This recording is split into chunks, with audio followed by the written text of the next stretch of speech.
Afternoon, everyone, and I would like to call the Committee on Government the special meeting for Monday, April 1st, 2024. We have a quorum, so let's get right into the agenda. Second item is public comments relative to agenda items. Is there anyone here that would like to speak on this agenda item? Seeing none. Item number 3, the approval of meeting minutes of January 31st, 2024. Do I have a motion to? Second? Second. Motion is made and seconded. All in favor? Aye. Opposed? Any abstentions?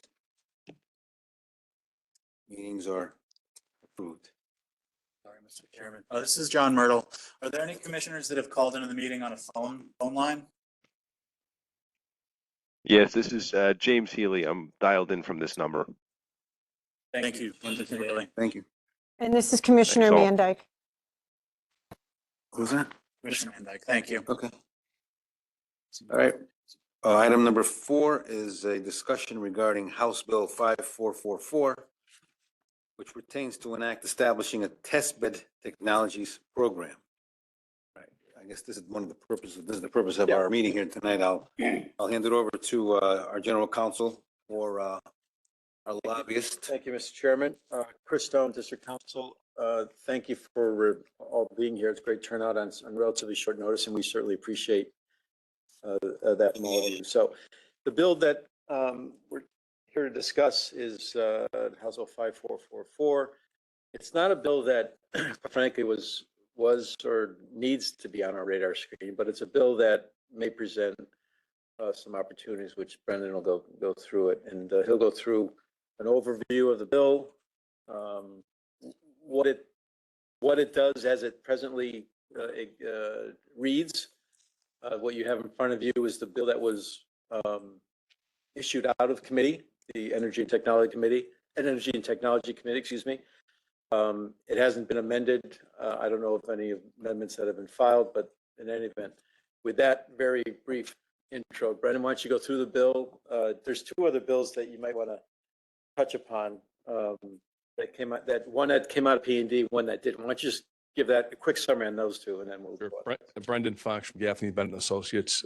As Chris Stone just noted, the committee process of the legislative process is coming to a close. So I can report on some bills that I brought to the attention of the board or the committee a few weeks ago. In particular, there are 2 bills that were pending in planning and development. One was Senate Bill 336. That was the bill, or that is the bill that was sponsored by Senator Derek Slapp from West Hartford. What that bill does is it would propose an increase in the fees and expenses, the cap on the fees and expenses paid to the independent consumer advocate from $50,000 a year to $70,000 a year.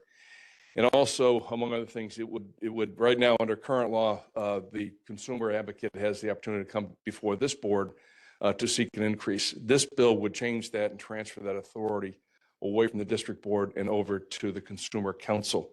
That bill did emerge from the committee. It was the vernacular is JF. That means it came out clean without any changes. However, we have had discussions with the House chairman of that committee, some very productive discussions, and I'm confident that if that bill proceeds forward, that the most offensive provisions to the MDC will be addressed to our satisfaction. The other bill in P&D was 5394. This is the bill that was raised that did 5 things. Among other things, it created a task force. It mandated that the district board of commissioners adopt an ethics policy and so on and so forth. That bill died in committee. It did not receive a vote. Therefore, it died in committee and will not see any other action for this current session. And then finally, a bill that has to do with regulated releases from the Goodwin Dam up in the Upper Farmington River. That bill came out of environment. That's a work in progress. We had Scott Jellison, Chris Stone, and I had a meeting with the Department of Energy and Environmental Protection, with the U.S. Army Corps of Engineers, and the Republican staffers last week. And again, that bill will be a work in progress. On to the bill that is the subject of this meeting today, House Bill 5444. It's a bill entitled An Act Establishing Testbed Technologies. This is a bill that would set up a mechanism within state government. It would establish an advisory board of 4 members, 2 of whom are appointed by the governor, the secretary of OPM and the commissioner of DAS, and also the treasurer and the comptroller. This advisory board would have the opportunity, or applicants, the vendors or proprietors of technology would have the ability to approach this advisory board and seek to establish pilot programs within state agencies. And if in fact the technology or the product would produce savings for those state agencies, there would be a pilot program that would be instituted with a particular state agency. After 60 days, a report goes back to the advisory board and a determination is made as to whether there should be a continuation of that technology or that product. That bill came out of the Energy and Technology Committee. Again, as Chris Stone mentioned, without any changes, that bill is now sitting on in LCO, waiting for some analysis to be done by the Legislative Commissioner's Office and then a file copy published. The bill did receive opposition when the public hearing occurred on the 14th of March, and the opposition is notable in that the governor's office itself, which in my experience is rare, filed written testimony opposing passage of the bill. OPM, DAS, DECD, and Connecticut Innovations, a quasi-public, all opposed the legislation. The basis of their opposition was that this is a bill that was very similar, if not identical, to a bill that passed the General Assembly last year, but was vetoed by Governor Lamont. This bill is almost a reiteration or regurgitation of that bill, except for a change in number, and they're expressing concerns that this is a bill or a process that mimics a current program, a program that is administered by Connecticut Innovations and by the Lamont administration. It was adopted in 2021 that allows Connecticut-based companies or small businesses or minority-owned businesses to take advantage of this opportunity to establish pilot programs. What 5444 does is it mimics that program, but it opens it up to non-Connecticut domiciled companies. And the opponents to the legislation have expressed concerns that it creates unfair advantages to out-of-state companies. They also expressed concerns that it avoids the public procurement processes that are currently in statute in Chapter 4A of the general statutes, which require competitive bids or a competitive negotiation process. This mechanism that is established by 5444 would allow the avoidance of that, or would avoid that competitive process. And again, that is cause for concern for those agencies. Those who express support for the proposal are 3. One, the Connecticut Roundtable on Climate and Jobs. The second is Great Blue Research. And finally, a lobbying firm, Morris London, out of Glastonbury, Connecticut. Those 3 expressed support for the legislation, indicating, quite frankly, that it was passed by the General Assembly last year and therefore it should be passed this year. This process, now it continues. Bills may be amended that would include these provisions. They may not be amended. The same thing may happen. It may go through both chambers of the General Assembly and land on the governor's desk. And all things being equal right now, if that were to happen, my bet would be that there would be a repeat of a veto that occurred last year. That's how strenuous the opposition was from the governor's office and those 4 agencies I identified before. So right now, we're waiting for a file copy to come out.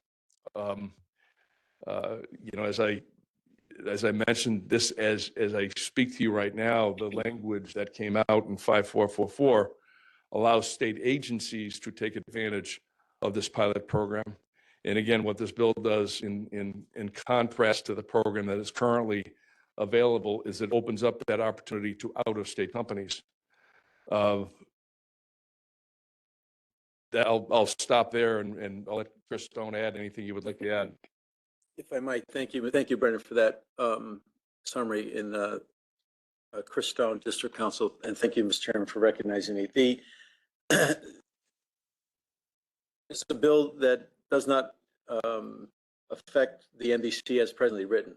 And the question was raised as to whether or not you see these pilot programs and opportunities for state government to take advantage through a sole source procurement process over a very limited period of time.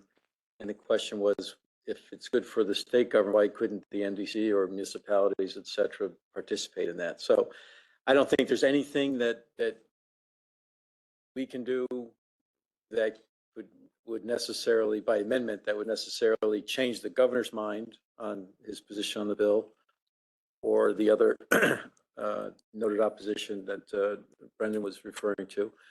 But it is a bill that may be attractive to the MDC in terms of being able to participate as a municipal entity and use this I think it's four-person, right, Brendan? Four-person panel on technology to get there.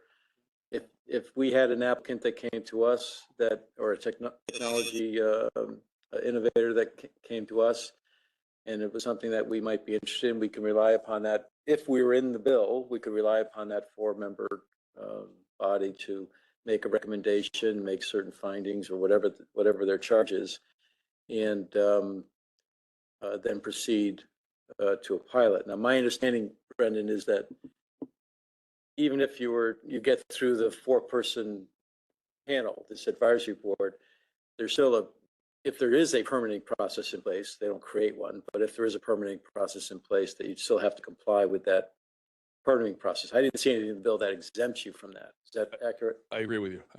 The only thing that the bill provides for right now is a circumvention of the procurement processes that are on the books for state agencies.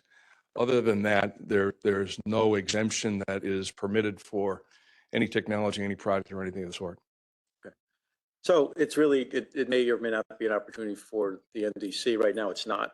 And the question is whether you want us to pursue involving or engaging the MDC or engaging the leadership of the committee to include the MDC as one of those entities that could take advantage of this advisory board.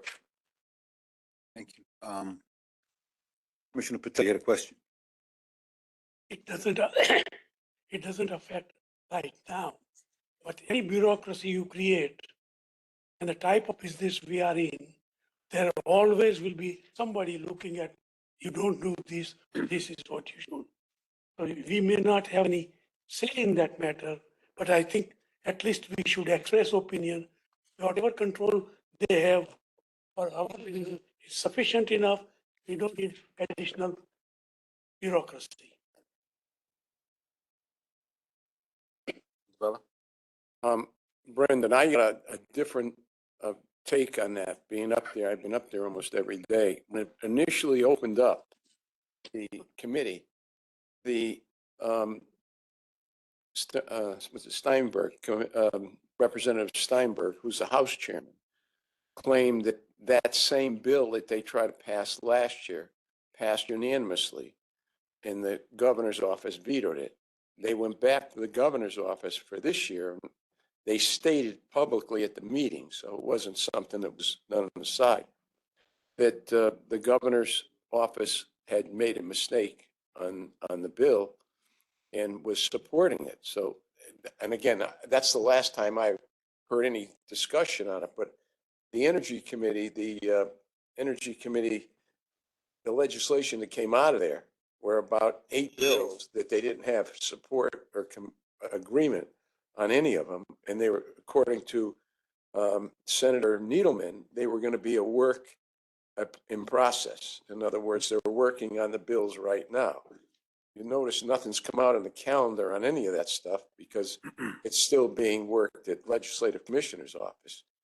And what happened, from my understanding, was that, and I know that for a fact, but Representative Steinberg's mother passed away during that process. He was the one that was really championing that bill, and it evolved out of University of Connecticut was one of the participants that they were talking about able to involve themselves in this thing. And I guess the work in process, you're closer to that than I am on that committee, but has there been anything that's come out of the committee at all? There's been negotiations back and forth from what I understand. Honestly, I'm not aware of any negotiations back and forth. I know that there's a proponent out there that has proposed language to the House chairman. But as you noted, Commissioner DeBella, the House chairman was called away from the work of the committee because of his mother's passing. With regard to the governor's opposition, the hearing occurred on the 14th of March, so it wasn't that long ago. And the bill I've compared the bill that was vetoed last year against the bill that was presented to the committee this year, and they are very identical. So that's what I'm saying. That's why it was interesting. They said that at the committee, Steinberg at that first committee meeting stated that they had gone back to the governor's office and had asked the governor what their position was on it, and they stated it publicly at the meeting. I don't think that was a 14th, but it wasn't too much. Was that the first meeting they had, the 14th? no, this is the day of the public hearing. That was it. They had one public hearing. They've had 3 public hearings. Yeah, but it was the first one I'm talking about. No, this was heard on the 14th of March. This bill was heard on the 14th of March. Okay. So the position was stated, the position of the governor's office and the agencies was stated, again, only about 2 weeks ago. And given the similarities in the language of the bills, I've seen nothing, I've heard nothing, and to give me reason to believe that the governor was mistaken in his statement of opposition to the bill. You said in the public hearing. This testimony that he's filed that I'm comes talking from his about they office. discussed it in the initial public hearing that they didn't have on the bill. That was when it came up as in general discussion in the committee. Sorry, I'm not saying it didn't happen. I just didn't hear that. I don't know that.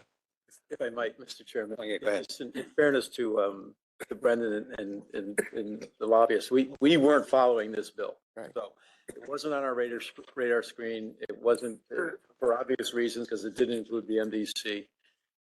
It was after the March 14th meeting, well after that we even got approached about, is it possible to include the MDC? And that's where we are. That has nothing to do. I don't know the inner workings of the legislature on this particular bill. Any more than what Brendan's just related to you. So the question is, do we want to even do that? Do we want to be part of this bill? I guess that's my question. that is the question. Okay. And I will tell you, there's nothing. I don't know what the fate of this bill is going to be. I don't think there's anything that we can do to change the governor's mind. There's a disagreement on what is the governor's mind on this bill. All I can go is what the written testimony is from the governor's office, which, as Brendan said, is unprecedented up there. That being said, there's as I said, putting the MDC in this bill is not going to make this bill any better. And is not going to increase the likelihood that it's going to pass. But if the question is, does this committee want to recommend to the district board that they at least take an initiative to engage and involve the MDC in this? And it's only enabling. It's not mandatory. You don't have to take advantage. You can go on your own and do a public solicitation, do whatever you choose. It's enabling, and only that. And whether this committee wants to recommend to the board that they authorize the lobbyists you pay for to go do that, then we'll do it. And if the board says go, then that's what we'll do. Commissioner Buell, yes. So simplified, it simply means that if given the opportunity through passage of this bill, that the MDC would have, again, the opportunity to procure services or equipment or what have you through a system outside of the state procurement system. Is that correct? Well, our system, Or in addition to? our system is already outside the state. We take advantage of some list that the state has for, qualified Okay. vendors. So we go off the state list sometimes at our choice. We don't have the same procurement policies and practices as the state of Connecticut. We have our own, as you know, from in our ordinances and our bylaws. This would be a different avenue. So it's just an additional avenue. It's all it's about. It's not exchanging one, something we have for something else. It's something in addition to what we have. Thank you. Commissioner Taylor, do you have a question? Yeah, I guess my question is, if this fails, what does this mean for the MDC? I mean, is it something that, we have to be worried about? Or does this just mean that it's an avenue that's closed, but there are other options that are available for the MDC to pursue if we decided to go in this direction or to look at some technology or what have you?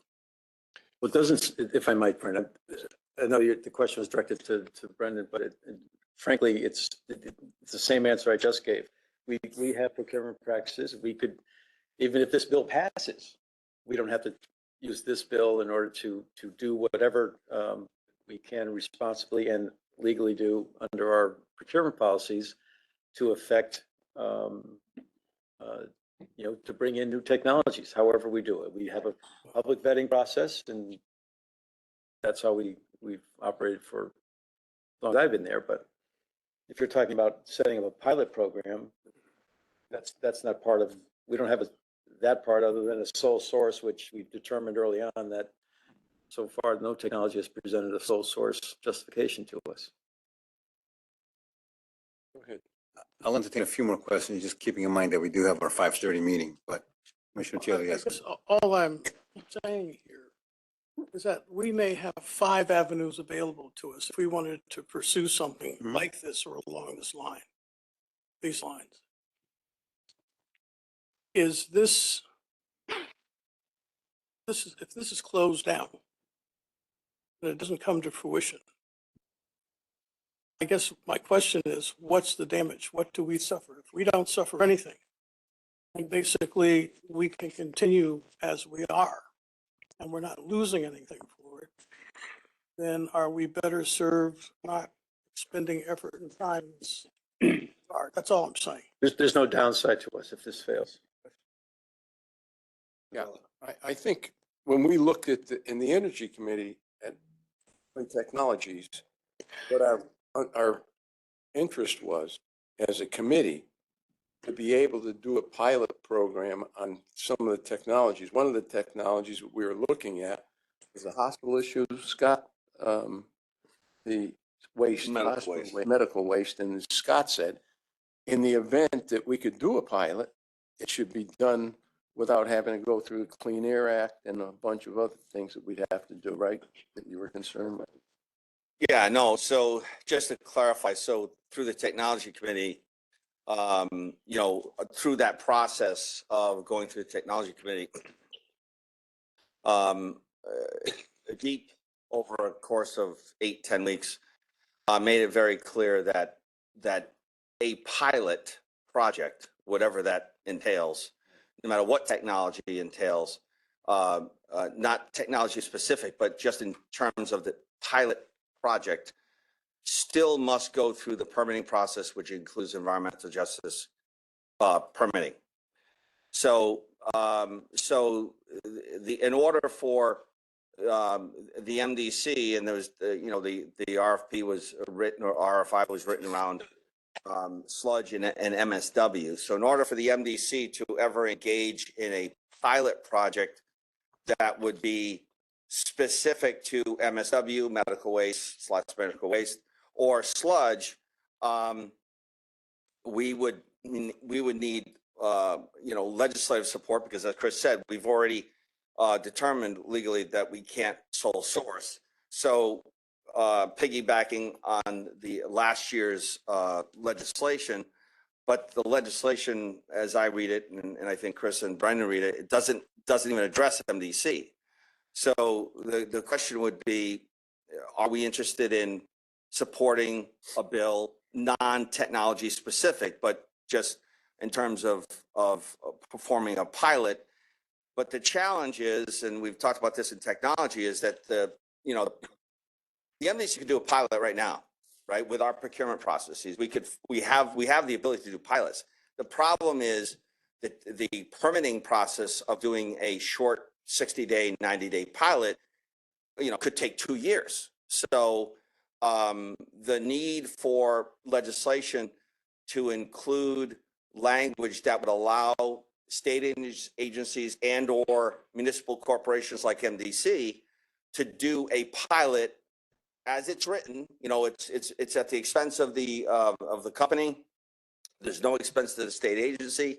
But which, again, as Chris said and Brendan said, it's a procurement. It allows you to go around the procurement process for a pilot, but it still doesn't say and doesn't refer to anything regarding waiving the permitting process. And that's, the biggest problem.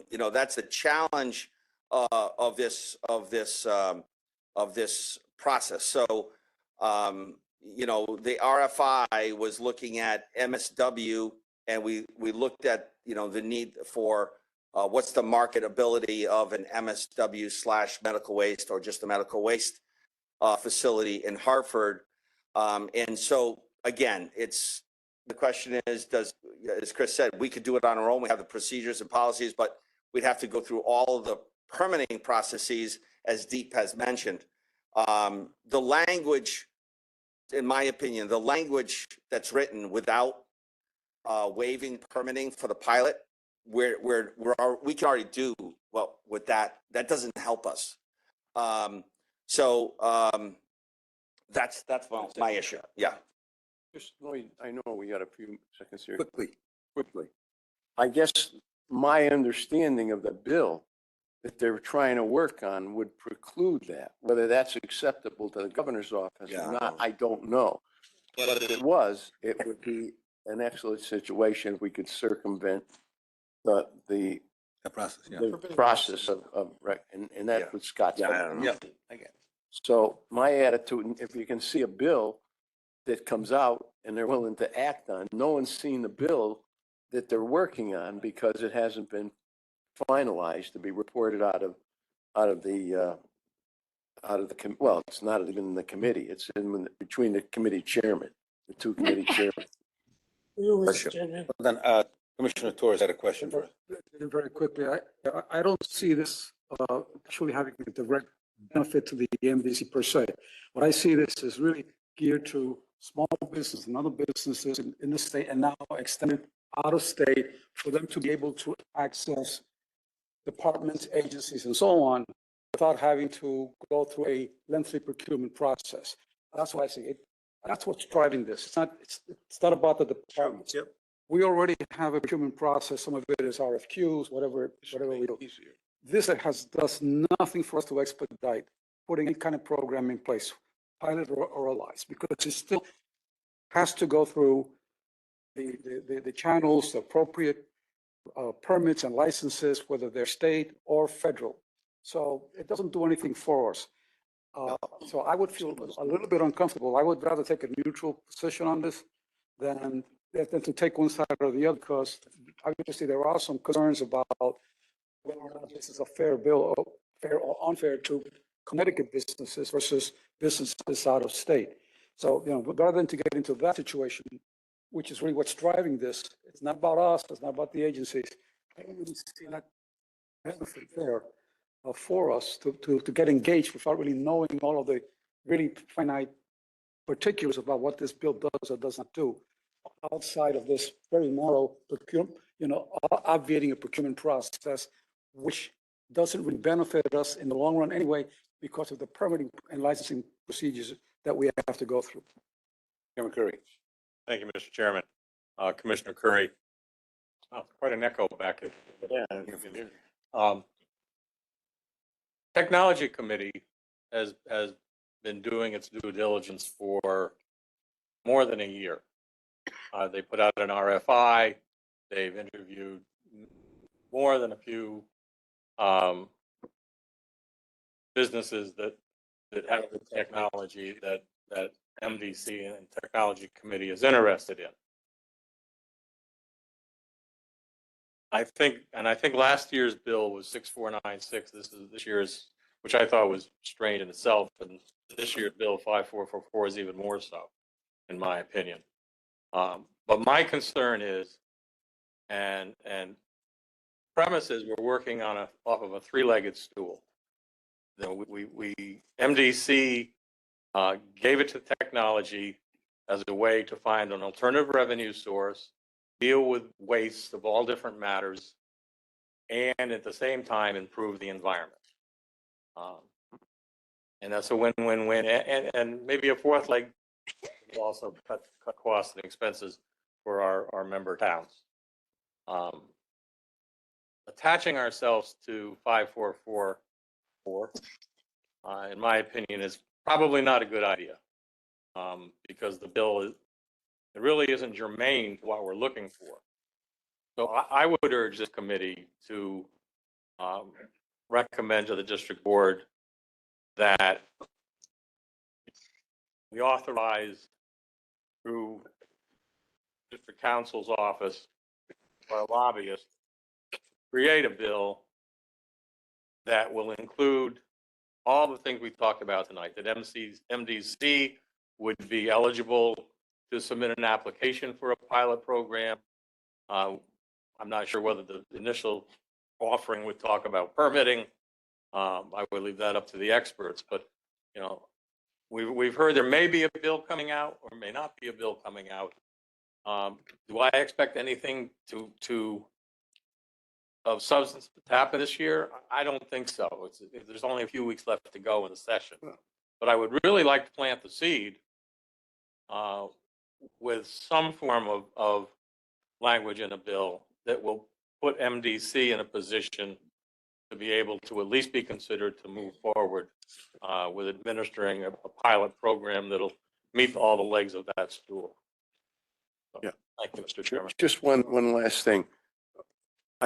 Don, I agree with you. I think until we see something come out of that committee, we should wait to see what is coming out of that committee before we make that decision. There's not going to be a session date until the 17th of April that they're going to go back into session because they haven't straightened out most of the bills. The committee, I believe it was on insurance, didn't submit a single bill out because they couldn't come to an agreement. So that's still in a process of back and forth and working on it. When something comes out, then we can take a look, and if we have to we can have another special meeting on it, what comes out. But there's a bunch of stuff, Don, that's in there that's being worked on. But again, no one's seen where the committee chairmen are coming out and what side of it. The one that we were concerned with that would have given us the ability to circumvent the process of going through clean air and everything else. There is one version in there that they're trying to push that. Whether the governor's going to accept it or not, I think we just should sit and wait and see what comes out of that committee. And then if it makes some sense, come back here and make another decision on it. Mr. Chair, through you, may I respond to that?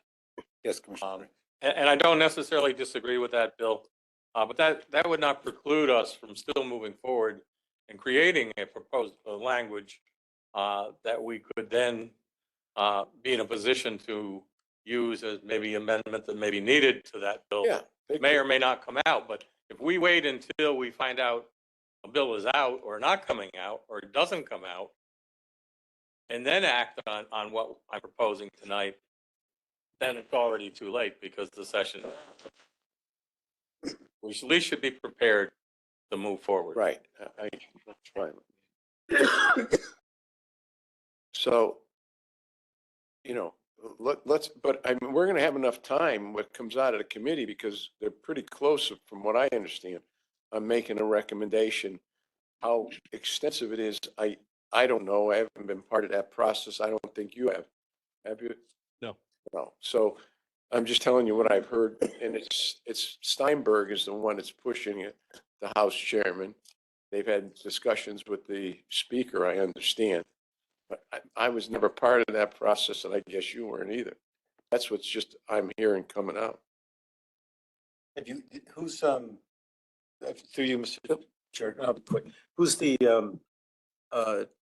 you mentioned lobbyists. Who's the, is there entities out there that are supporting, either supporting this bill or private entities that are against this bill? No, based upon the testimony that was filed, the opposition or those agencies in the governor's office, those who are supporting it, one is sort of a group climate. It's a jobs for climate change, jobs that would impact positively climate change.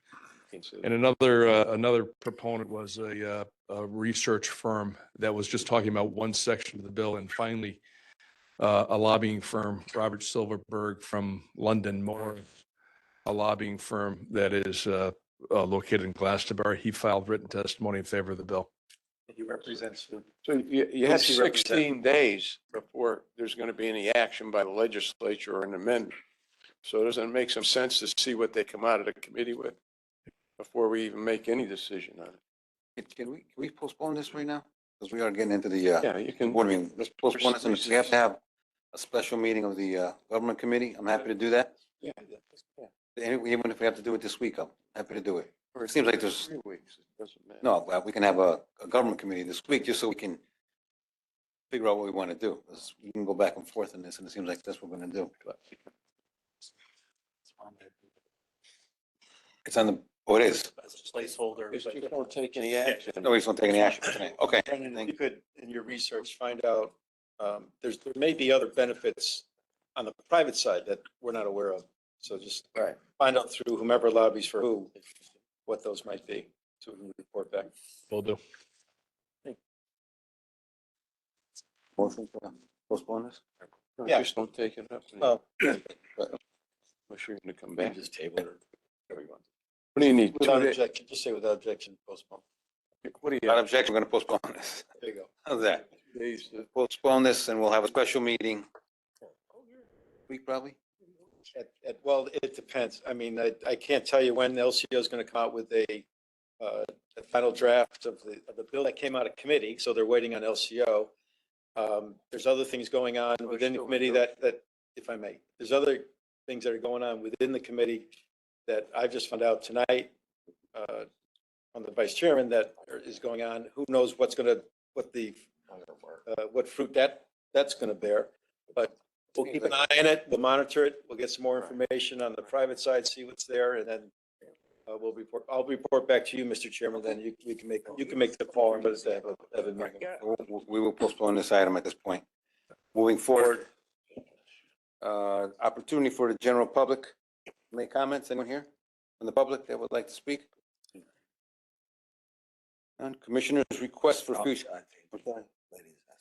Raise their hand. Oh, yes. Okay, I'm sorry. Go ahead. So many of the people disliking me. Normally, you're muted. You done mute yourself. Can't hear you. Can't hear you. Alma, you're on mute. I just sent you an unmute request.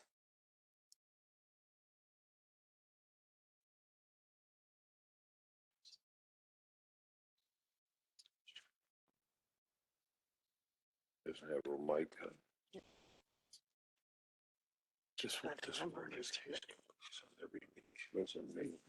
If you're speaking, I can't tell. Alma, one last time. You're on mute. We can't hear you.